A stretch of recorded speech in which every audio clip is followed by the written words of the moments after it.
Welcome back to QuestifyX, where we uncover the stories that shape our world. In Part 2 we explored the highs and lows of Donald Trump's presidency. Today we're diving into his 2025 comeback, what it means for America, the world, and the future of democracy. Donald Trump is now the 47th President of the United States, marking one of the most dramatic political comebacks in history. But what does his return to the White House mean for the country and the world? Let's break it down, and don't forget to hit that subscribe button and ring the notification bell so you never miss an update. On November 5, 2024, Donald Trump defeated Kamala Harris in a closely contested election. Trump's victory was fueled by his base's unwavering loyalty and his ability to mobilize voters in key swing states like Pennsylvania, Michigan, and Wisconsin. His campaign focused on familiar themes: immigration, trade, and a promise to make America great and glorious again. But this time, Trump also framed the election as a referendum on Biden's presidency, criticizing his handling of the economy, inflation, and foreign policy.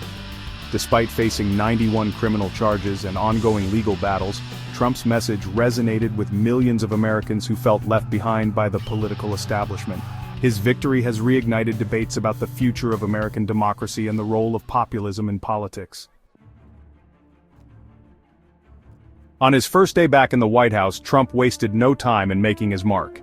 He signed a series of executive orders that reversed many of Biden's policies and set the tone for his second term. One of the most controversial orders was the declaration of a national emergency on the southern border with Mexico. This move allows Trump to redirect funding and deploy troops to the border, fulfilling his long-standing promise to crack down on illegal immigration. Trump also signed an order to withdraw the U.S. from the Paris Climate Agreement, again.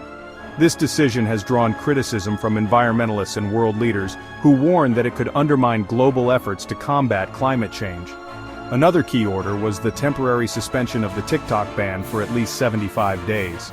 Trump's administration plans to review the app's security risks and determine the best course of action. Immigration remains a cornerstone of Trump's agenda.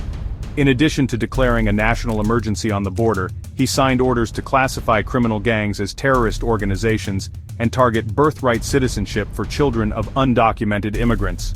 Trump also suspended the U.S. refugee resettlement program for 4 months, citing security concerns. These actions have been praised by his base but criticized by human rights advocates, who argue that they undermine America's values as a nation of immigrants. Trump didn't stop at immigration. He signed an order to reverse 78 of Biden's executive actions, covering everything from COVID-19 relief to clean energy initiatives. At a rally, Trump declared, "I'm canceling nearly 80 destructive executive orders from the previous administration." He also directed federal agencies to preserve records related to what he called political persecution under the Biden administration. These moves signal a sharp shift in policy priorities, with Trump focusing on deregulation, energy independence, and reducing the size of government.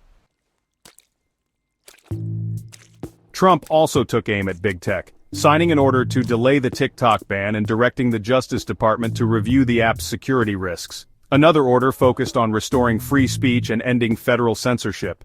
Trump accused the Biden administration of suppressing conservative voices online and vowed to protect Americans' First Amendment rights.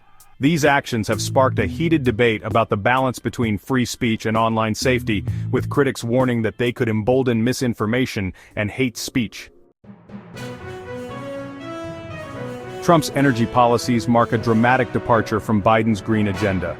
He signed an order to withdraw from the Paris Climate Agreement and lifted restrictions on oil and gas drilling in the Arctic. Trump also announced plans to fill the Strategic Petroleum Reserve and boost U.S. energy exports, arguing that these measures will lower energy costs and strengthen national security. While these policies have been welcomed by the fossil fuel industry, environmentalists warn that they could have devastating consequences for the planet. One of the most controversial actions Trump took on his first day was issuing pardons for 1,500 individuals involved in the January 6th Capitol riot. At a rally, Trump said, "We hope they come out tonight honestly. We expect it." This move has been seen as a gesture of solidarity with his base but has drawn sharp criticism from those who view the riot as an attack on democracy. Donald Trump's 2025 comeback is more than just a political story. It's a cultural phenomenon. Whether you love him or hate him, there's no denying his impact on American politics and the world. But the story isn't over yet. As we head into the next chapter of Trump's presidency, the stakes are higher than ever. What do you think? Will Trump's second term be a success or a disaster? And what does it mean for the future of democracy? Let us know in the comments below. Don't forget to like, share, and subscribe to QuestifyX for more in-depth analysis and thought-provoking content. See you in the next episode.